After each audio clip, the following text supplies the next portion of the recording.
Que a lei é igual para todos já se sabe, mas o que grande parte da população não sabe é que o trabalhador pode se desligar da empresa e continuar com todos os direitos como se tivesse sido demitido. Pode parecer estranho, mas a lei não permite que o trabalhador seja refém de situações injustas no trabalho.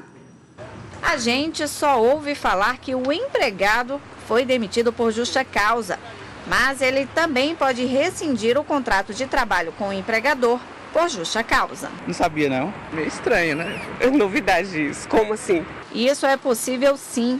Está previsto na Consolidação das Leis do Trabalho, quando fica intolerável para o trabalhador continuar na empresa que comete ilegalidade, ele pode se valer desse recurso. Seria bom, porque constatando uma ilegalidade por parte do patrão, né?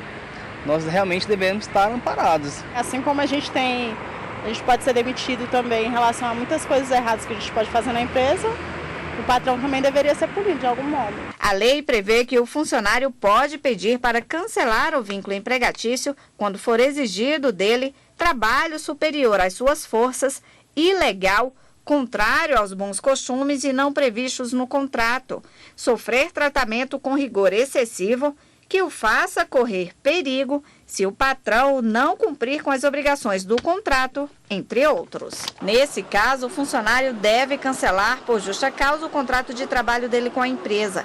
Caso contrário, poderá sofrer punição por causa da omissão à ofensa das regras trabalhistas. Mas o trabalhador deve ficar atento, porque o pedido de rescisão por descumprimento de contrato deve ser proporcional e imediato à ilegalidade provada pelo funcionário.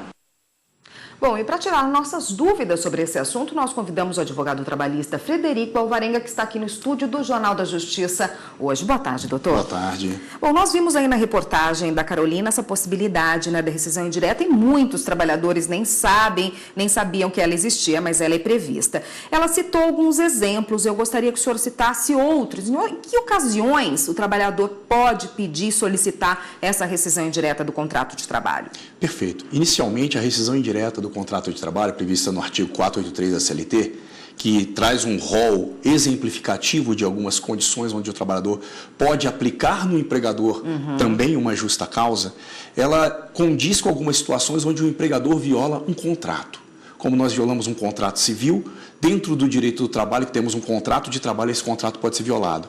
E a mais comum é quando o empregador não cumpre aquilo que lhe é devido dentro do contrato de trabalho. E qual que é a sua obrigação principal, na maioria das vezes? O pagamento de salário.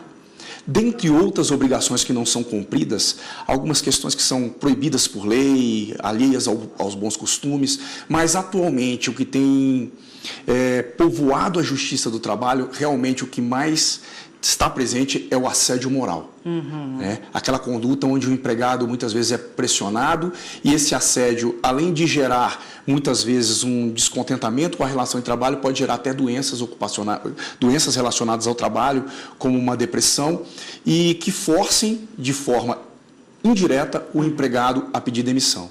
A lei preocupada com isso, onde o empregado muitas vezes pede demissão e perde alguns dos seus direitos, dentre eles a multa indenizatória de 40% do FGTS e o aviso prévio, ela vem e prevê, quando o empregador violar ou forçar o empregado a pedir demissão, mesmo que de forma indireta, lhe será aplicada a rescisão indireta do contrato de trabalho. Pois é, como o senhor disse aí, quando uma pessoa é demitida, o contrato dela é rescindido por parte do empregador, ela recebe as verbas rescisórias e existe um prazo para isso, para ela receber tudo direitinho quando ela é demitida sem justa causa, né? Neste caso, quando há uma rescisão indireta, a lei prevê algum prazo também? Devem ser cumpridos os mesmos prazos nesse caso? Realmente, quando você é demitido sem justa causa, que é aquela mais comum, a de praxe dentro do nosso direito, o artigo 477 da CLT, ele prevê alguns prazos de 1 dia ou 10 dias após a demissão.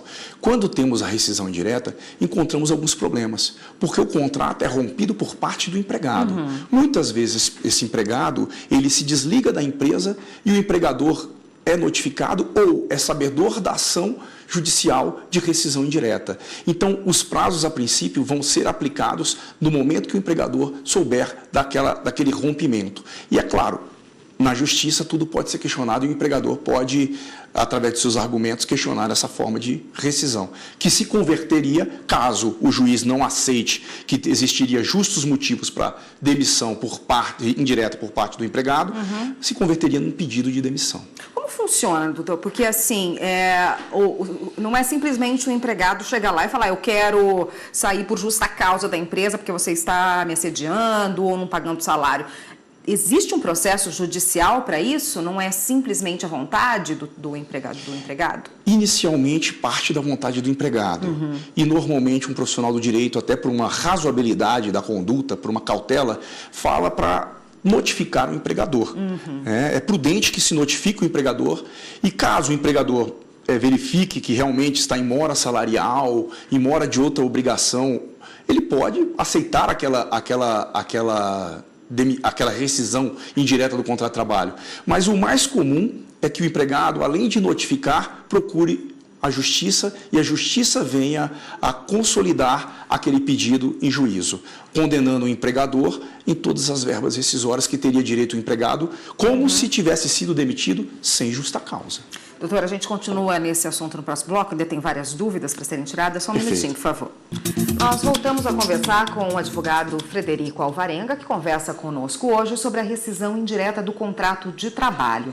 Doutor, feita a denúncia à justiça, como fica a situação do empregado que ainda está vinculado à empresa? Ele aguarda a decisão judicial, a notificação do empregador, todo esse trâmite da rescisão indireta trabalhando?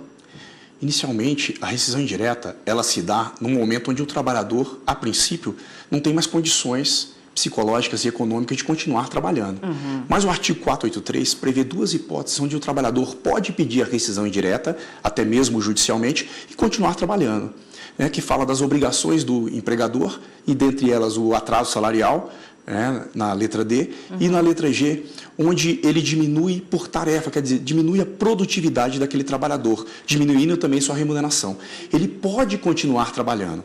Agora, o mais comum e o mais aconselhável, até para chegar na frente do juiz e ter fundamentos para concretizar aquela rescisão indireta, aquela justa causa aplicada ao empregador, é que se afaste. O mais comum é se afastar e buscar judicialmente os seus direitos. E aí não corre nenhum risco dele ser considerado que abandonou o trabalho, nesse caso, não? Para isso, a gente aconselha aquela parte de cautela em relação à notificação extrajudicial.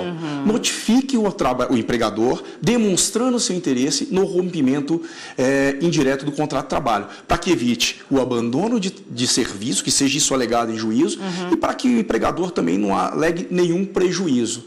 Então, caso o juiz não dê a rescisão indireta, ele converterá em um pedido de demissão. Quem cabe o ônus da prova nessa situação, então? Se a gente está alegando que não houve o pagamento de salário ou que houve assédio moral, o empregado é que tem que provar isso? Sim.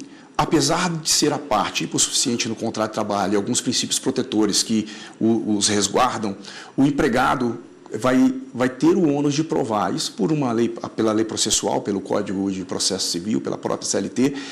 O ônus incumbe a quem alega. Então, se ele alegou, é claro que ele vai ter que provar. Agora, existem algumas situações onde a gente pode inverter esse ônus. Exemplo, pagamento de salário. Se eu alego que meu empregador não está me pagando salário, ele tem a obrigação de ter esses recibos. Se ele não tem esses recibos, é claro que o meu direito estará consolidado. Atraso no pagamento do fundo de garantia, do depósito do fundo e do pagamento do INSS, pode gerar uma rescisão direta? Essa era uma situação muito controvertida até na jurisprudência. Atualmente, a jurisprudência caminhou num sentido muito positivo, onde o atraso do FGTS e do INSS podem gerar a rescisão indireta. Assim como o atraso salarial contumaz, que se caracteriza com 3 meses de atraso, o FGTS e o INSS também configurariam a rescisão indireta. Até porque, explicando melhor, o FGTS ele pode ser utilizado, através da sua lei, para a compra de moradia e até mesmo num caso de uma doença muito grave, pode ser resgatado aquele depósito para que o trabalhador utilize. Então, ele tem um caráter salarial, a sua natureza jurídica é de salário. E o INSS, por que não? Muitas vezes temos um trabalhador que vai para o trabalho de moto, numa condução, e nesse percurso, casa-trabalho, trabalho-casa, pode sofrer um acidente ou dentro do próprio trabalho e ficaria sem o resguardo, desprotegido. Então, consolidou-se a jurisprudência que hoje a mora desses dois institutos geraria, sim, a rescisão indireta. Tá ótimo, doutor. Obrigada pela participação, esclareceu muito as dúvidas. Acho que muita gente tinha dúvidas em relação à rescisão indireta. Obrigada pela participação, até uma próxima. Eu que agradeço. Muito obrigado. Tá.